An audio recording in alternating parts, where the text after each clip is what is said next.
Welcome to Diesel Engine Rebuilders. My name is John Archer.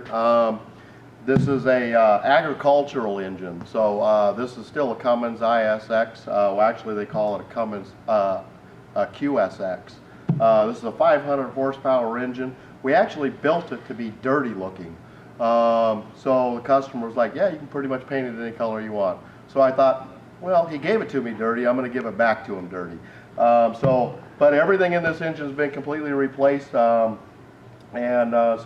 this is ready to go. It is an agricultural piece of equipment that this goes into, and so any of that industrial engines, Perkins, Cummins, Cat, Detroit, Internationals, Mercedes, it doesn't matter what the engine is, we can do that for you. And if you give it to me dirty, I might give it back to you dirty.